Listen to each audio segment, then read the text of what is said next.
A blizzard paralyzes western New York.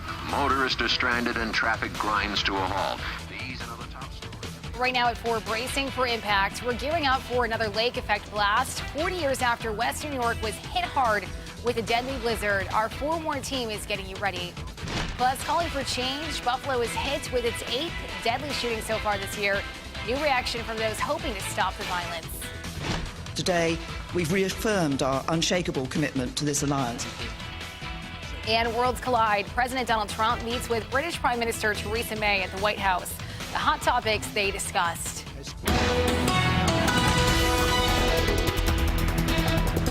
Good evening. President Carter tonight declared 7 western New York counties a major disaster area. Strong winds are continuing to whip up blizzard conditions, and blowing and drifting snow has produced numerous whiteouts. Stay in your car. State troopers and other law officers are attempting to rescue you. AccuWeather says this is what's coming up. The blizzard will continue through tomorrow. First at 4, western New Yorkers are preparing for heavy lake effect snow the same weekend as the 40th anniversary of the deadly blizzard of '77. 29 people died in the storm. Here's a comparison of video from the storm and what it looks like outside right now in downtown Buffalo. And you can see it's still a very different scene out there than it was in '77. Good afternoon, and thanks so much for joining us. 40 years later, the blizzard is still on a lot of people's minds, but a lot of us are also wondering what the weather is like right now and this weekend. Forewarned meteorologist Andrew Baglini is tracking the latest forecast. Andrew, what do people need to know if they're driving home from work this afternoon? Well, the good news is it's not going to be on the same level as the blizzard, but we do have some deteriorating conditions out there south of the city right now, and that's going to carry over especially into the weekend, including the downtown Buffalo area, the surrounding metro, and all the towns. We're actually going to get on some of that lake effect snow as well. But the radar showing the activity staying south of the city right now. We have a pretty healthy lake effect band that's been forming, coming in close to the Dunkirk area through Springville, mainly into northern Chautauqua and Cattaraugus County, and some in southern Erie County as well. Multiple warnings that are active. Southern Erie, Wyoming, and the southern tier counties under a lake effect snow warning through 7 o'clock Sunday evening. As we've been talking about, this is a prolonged lake effect snow event that's really just getting going. That lake effect snow band starting to form. An update for you. We are now under lake effect snow advisories for northern Erie and Genesee counties that become active 7 a.m. tomorrow morning. That does include the Buffalo area. That's when we expect the lake effect snow band to shift north into the metro, and conditions again will be falling apart throughout the course of the day tomorrow for anyone traveling. Temperatures outside right now 33 in Buffalo, 35 up at the Falls, sub-freezing south of the city, so that snow is sticking on the ground, and it is also very blustery out there. Winds around 15 to 25 miles per hour, especially closer to the lakeshore, and that's going to whip some of that snow around. We've been seeing that south of the city, so visibility going to be a bit of a concern. As far as the evening commute, the focus will stay mainly south of Buffalo, but that snow could actually shift into the south towns closer to dinner time and later on tonight for a little bit. But the main focus, southern Erie, northern Chautauqua, and Cattaraugus County late tonight. By the time we wake up tomorrow morning, though, that snow band on the move, and it's moving toward Buffalo, and we'll see that snow through the morning and into the afternoon, even in the downtown area and some of the north towns. Coming up in my full 4 and forecast, I'll let you know how much snow we can expect and how long it'll stick around the Buffalo area.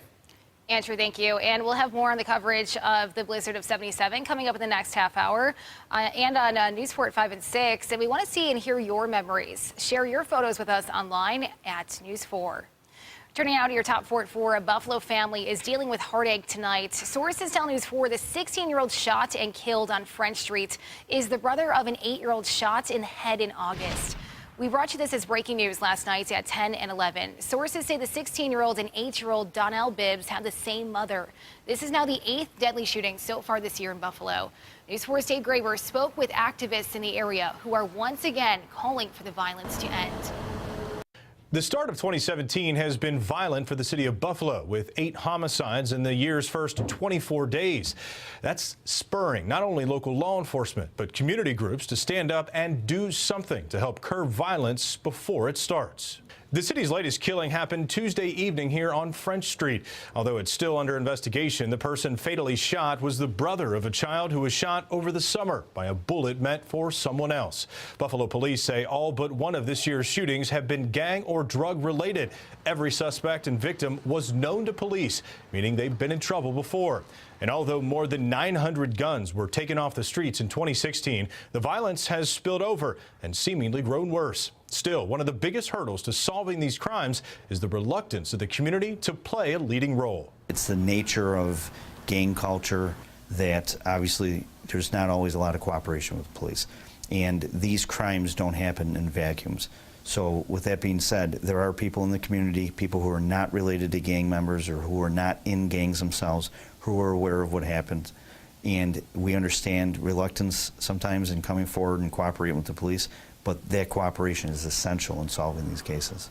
Still ahead on News 4, you'll hear more from police about how they try to infiltrate the local crime scene and what community leaders are doing on the street level to prevent this recent spike in violence from spiraling out of control. Reporting in the newsroom, Dave Graber, News 4. A student accused of bringing a loaded handgun to a Lackawanna school appeared in court today. 20-year-old Devontae Ridgway waived his right to a felony hearing. A judge reduced his bail from $20,000 to $7,500. Authorities say the student had a loaded .22 caliber gun in his backpack when he tried entering Baker Hall School. His case now goes to an Erie County grand jury. Life is winning again in America.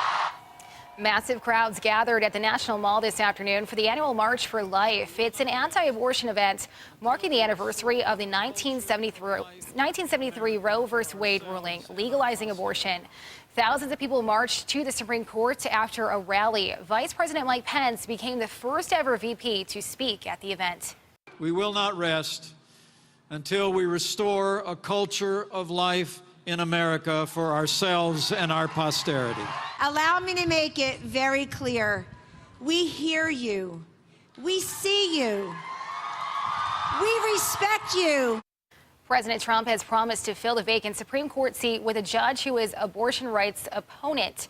The president did not attend the march, but tweeted today, quote, "The March for Life is so important. To all of you marching, you have my full support."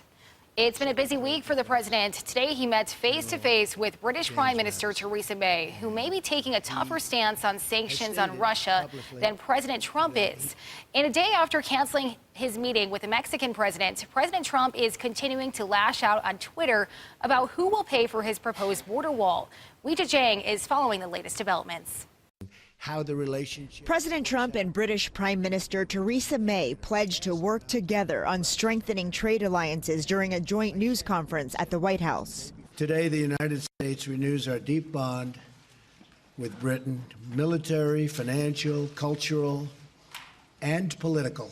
May's visit comes as Britain wrestles with fighting Islamic extremism, the future of NATO, and its exit from the European Union. I'm convinced that a trade deal between the US and the UK is in the national interest of both countries.